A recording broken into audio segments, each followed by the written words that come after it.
Update है कि एक समान नियमावली से 33,000 पदों पर भर्ती का रास्ता हो गया साफ। राजकीय व अशासकीय महाविद्यालयों में भर्तियों के लिए 5 से 7 साल तक का इंतजार।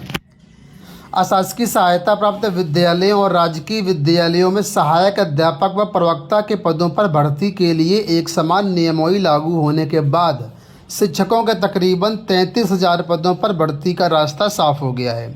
अभ्यर्थियों की नज़र अब उत्तर प्रदेश लोक सेवा आयोग और उत्तर प्रदेश शिक्षा सेवा चयन आयोग पर है, जिन्हें रिक्त पदों पर भर्तियां पूरी करानी है।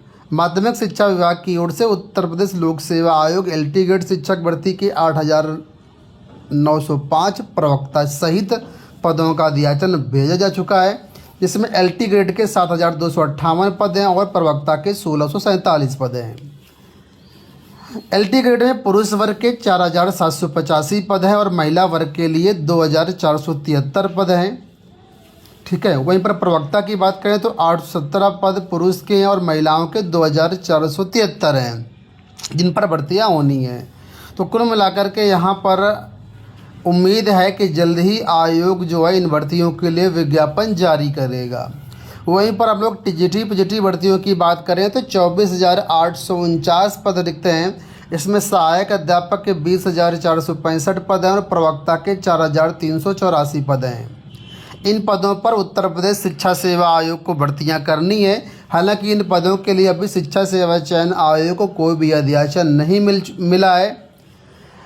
अध्याचन के लिए जो शिक्षा आयोग है, इसके साथ ही जो उच्च शिक्षा निदेशालय है, माध्यमिक शिक्षा निदेशालय है, इस सब अधिकारियों की 3 बार बैठक हो चुकी है, लेकिन फिलहाल अभी तक अध्याचन नहीं मिला है और इस वजह से TGT PGT भर्तियों में थोड़ा सा विलंब है। लेकिन राजकीय विद्यालयों में अध्याचन आ चुका है, इस वजह से इन भर्तियों में ज़्यादा विलंब अब नहीं होगा।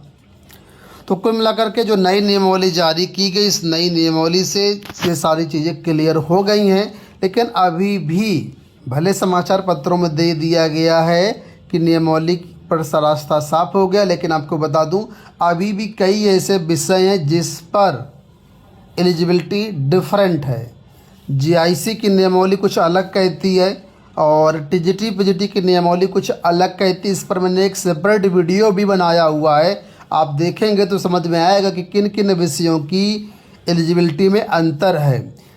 वहीं पर TGT बायोलॉजी भी आप लोग देख रहे होंगे कि GIC में LT में TGT बायोलॉजी को ऐड किया गया है और TGT में बायोलॉजी को हटा ही दिया गया है। तो ये अभी कई सारी समस्याएं हैं जिसको लेकर के छात्र आक्रोशित हैं।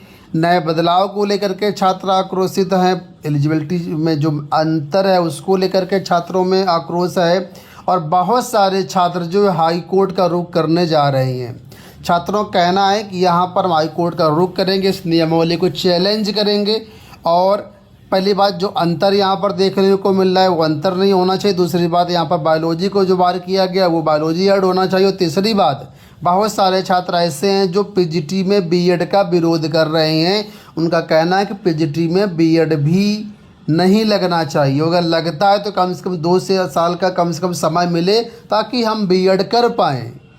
तो ये सब अलग अलग छात्रों के मत हैं। कई सारे लोग हाई कोर्ट की तरफ रुख कर रहे हैं, बहुत सारे ग्रुप बन गए हैं और याचिका लगाने की तैयारी भी हो रही है। दूसरी अपडेट पर बात करते हैं। यहाँ पर उत्तराखंड से सहायक समीक्षा अधिकारी और समीक्षा अधिकारी की भर्तियां आई हुई हैं। यहाँ पर देखिए आप लोग, उत्तराखंड अधीनस्थ सेवा चयन आयोग द्वारा विभिन्न पदों पर जो भर्तियां निकाली गई हैं, 15 मई तक ऑनलाइन आवेदन किए जा सकते हैं। सहायक समीक्षा अधिकारी के देखिए यहाँ पर पदों की संख्या 3 है।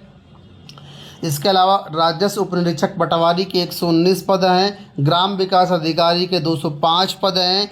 ग्राम पंचायत विकास अधिकारी के 16 पद हैं। इस तरीके से पदों की संख्या आपके सामने है।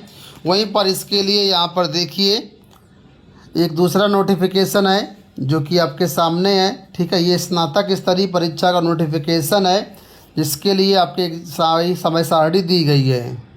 तो ये नोटिफिकेशन आपके सामने है। इसमें आवेदन करने की लास्ट डेट 15 मई रखी गई है। लिखित परीक्षा की अंतिम तिथि 27 जुलाई है। पदों की संख्या भी मैंने आपको दिखाई दिया। इसमें से किसी भी पद के लिए अगर आप एलिजिबल हैं तो यहाँ पर आप लोग आवेदन कर सकते हैं। आवेदन आपके 15 अप्रैल से शुरू हो चुके हैं और 15 मई आवेदन करने की लास्ट डेट है। ज़्यादा जानकारी के लिए आप ssc.uk.gov.in ये वेबसाइट आपको स्क्रीन पर दिख रही होगी, यहाँ पर जा करके आप सारी जानकारी ले सकते हैं। ये नोटिफिकेशन आपको हमारे टेलीग्राम चैनल पर मिल जाएगा, लिंक वीडियो को डिस्क्रिप्शन बॉक्स में है, आप चेक कर सकते हैं। अगली अपडेट देखिए बिहार से है। बिहार में असिस्टेंट प्रोफेसर भर्ती के लिए आवेदन मांगे गए हैं। 1711 पदों पर ये भर्तियाँ हैं। इसमें अलग अलग भर्तियाँ, जैसे कि ज़्यादातर भर्तियाँ यहाँ पर चिकित्सा महाविद्यालयों के लिए है। तो अगर आप इसमें इंटरेस्टेड हैं तो आप आवेदन कर सकते हैं। ज़्यादा जानकारी के लिए आप लोग बीपीएससी की ऑफिशियल वेबसाइट विजिट कर सकते हैं और यहाँ से जानकारी आप ले सकते हैं। UP board high school intermediate का जो रिजल्ट जारी किया गया है उसके बाद अब स्क्रूटनी के लिए भी आवेदन शुरू कर दिए गए हैं। तो लिखा है कि स्क्रूटनी के लिए 19 मई तक कर सकेंगे आवेदन।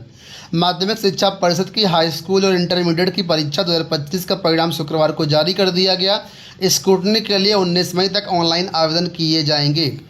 स्क्रूटनी के लिए जो वेबसाइट है ऑफिशियल, वहाँ पर जाना होगा और इच्छुक अभ्यर्थियों को निर्धारित शुल्क जमा करते हुए जो है ये आपके लिए फॉर्म भरना होगा। और इसके लिए देखिए बताया गया है कि 500 रुपये प्रति प्रश्न पत्र की दर से यहाँ पर आपको शुल्क लगेगा। आप जितने विषय की स्क्रूटनी कराएंगे 500 रुपये के हिसाब से फीस लगेगी और 19 मई तक आप आवेदन कर सकते हैं। बाकी अगर डिटेल प्रक्रिया समझना हो तो आप एक कमेंट करिएगा, मैं इसका अलग से वीडियो बना दूँगा। इसके साथ ही यूपीएससी सिविल सर्विसेज में जो टॉपर्स हैं शक्ति दुबे, इनका देखिए आज यहाँ पर बताया गया है कि टॉपर को मिले 51.5% अंक। तो बीएचयू से शिक्षा प्राप्त करने वाली शक्ति दुबे ने सिविल सेवा परीक्षा में 51.5% अंक हासिल करके शीर्ष स्थान प्राप्त किया है। सिविल सेवा 2024 परिणाम जब जारी हुआ तो इनके अंक भी जारी किए गए हैं। तो प्रयागराज की रहने वाली शक्ति दुबे ने कुल 1043 अंक प्राप्त किए, जिसमें लिखित परीक्षा में यानी मेंस में इनको जो 843 अंक मिले और इंटरव्यू में 200 अंक मिले। ठीक है।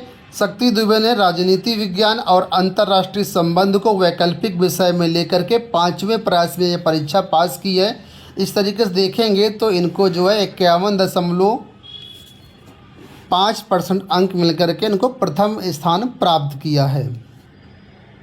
हाईकोर्ट से अपडेट है कि पुलिस भर्ती बोर्ड को निर्णय लेने का आदेश। इलाहाबाद हाईकोर्ट ने 2023 की 60,244 पदों पर कांस्टेबल भर्ती में आरक्षित श्रेणी की अतिरिक्त चयन सूची जारी करने की मांग पर पुलिस भर्ती बोर्ड को निर्णय लेने का आदेश दिया है।